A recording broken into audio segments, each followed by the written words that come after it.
एक बार की बात है। एक घने जंगल में विशाल बरगद का पेड़ था। उस पेड़ पर बहुत सारे तोते रहा करते थे। वे सभी हमेशा इधर उधर की बात करते थे। उन्हीं में एक मिठू नाम का तोता भी था। वह बहुत कम बोलता था और शांत रहना पसंद करता था। सब उसकी इस आदत का मजाक उड़ाया करते थे, लेकिन वह कभी भी किसी की बात का बुरा नहीं मानता था। एक दिन दो तोते आपस में बात कर रहे थे। पहला तोता बोला, मुझे एक बार बहुत अच्छा काम मिला था। मैंने पूरे दिन उसे बड़े चाव से खाया। इस पर दूसरे तोते ने जवाब दिया, मुझे भी एक दिन आम का फल मिला था। मैंने भी बड़े चाव से उसे खाया था।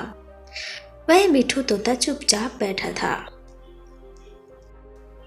तब तोतों के मुखिया ने उसे देखते हुए कहा, अरे हम तोतों को तो काम ही होता है बात करना, तुम क्यों चुप रहते हो? मुखिया ने आगे कहा, तुम तो मुझे असली तोते लगते ही नहीं, तुम नकली तोते हो। इस पर सभी तोते उसे नकली तोता कहकर बुलाने लगे, लेकिन मिठू तोता फिर भी चुप था। यह सब चलता रहा। फिर एक दिन रात में मुखिया की बीवी का हार चोरी हो गया। मुखिया की बीवी रोती हुई आई और उसने पूरी बात बताई। मुखिया की बीवी ने कहा, किसी ने मेरा हार चोरी कर लिया है और वो हमारे ही झुंड में से एक है। यह सुनकर मुखिया ने तुरंत सभा बुलाई। सभी तोते तुरंत सभा के लिए इकट्ठा हो गए। मुखिया ने कहा, मेरी बीवी का हार चोरी हो गया है और मेरी बीवी ने उस चोर को भागते हुए देखा है। वह चोर आप लोगों में से कोई एक है। यह सुनकर सभी हैरान हो गए। मुखिया ने फिर आगे कहा कि उसने अपने मुंह को कपड़े से ढक कर रखा हुआ है, लेकिन उसकी चोंच बाहर दिख रही थी। उसकी चोंच लाल रंग की थी। अब पूरे झूठ की निगाह मिठू तोते और हीरो नाम के एक तोते पर पड़ी थी, क्योंकि झूठ में केवल इन्हीं दोनों की चोंच लाल रंग की थी।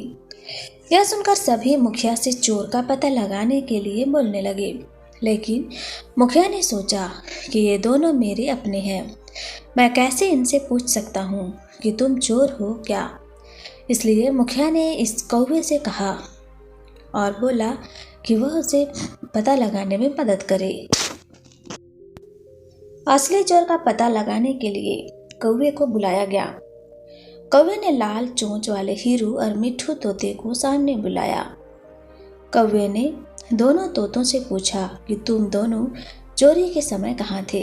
इस पर हीरू तोता जोर जोर से बोलने लगा, मैं उस दिन बहुत थक गया था, इसलिए खाना खाकर मैं उस रात जल्दी सोने के लिए चला गया था। वहीं मिठू तोते ने बहुत धीमी आवाज में जवाब दिया। उसने कहा, मैं उस रात सो रहा था। तुम दोनों अपनी बात साबित करने के लिए क्या कर सकते हो? इस पर हीरू तोता फिर बड़ी तेज आवाज में बोला, मैं उस रात सो रहा था, मेरे बारे में सब जानते हैं।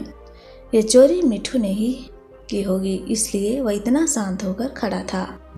मिठू तोता चुपचाप खड़ा हुआ था।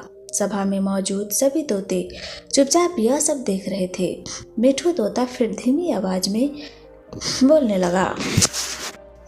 इस बात को सुनकर कौवा मुस्कुरा कर बोला कि चोर का पता लग गया है।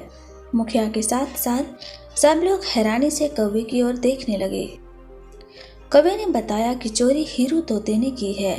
इस पर मुखिया ने पूछा, आप यह कैसे कह सकते हैं? कौवे ने मुस्कुराकर कहा, हीरू तोता जोर जोर से बोलकर अपने झूठ को सच साबित करने में लगा था,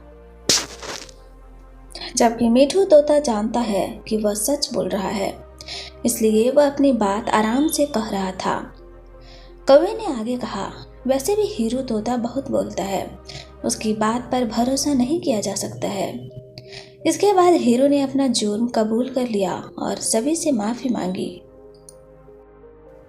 यह सुनकर सभी तोते हीरू तोते को कड़ी सजा देने की बात कहने लगे, लेकिन मिठू तोते ने कहा, मुखिया जी, हीरू तोते ने अपनी गलती मान ली है।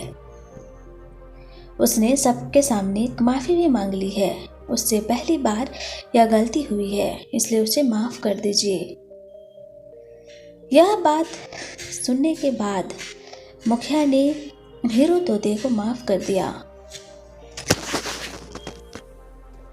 कहानी से सीख, कभी कभी ज़्यादा बोलकर हम अपनी अहमियत खो देते हैं, इसलिए ज़रूरत के समय ही बोलना चाहिए। तो आपको हमारा ये मॉरल स्टोरी कैसी लगी हमें कमेंट बॉक्स पर सजेस्ट करिए और हमारे चैनल को लाइक शेयर और सब्सक्राइब करना ना भूलें। धन्यवाद।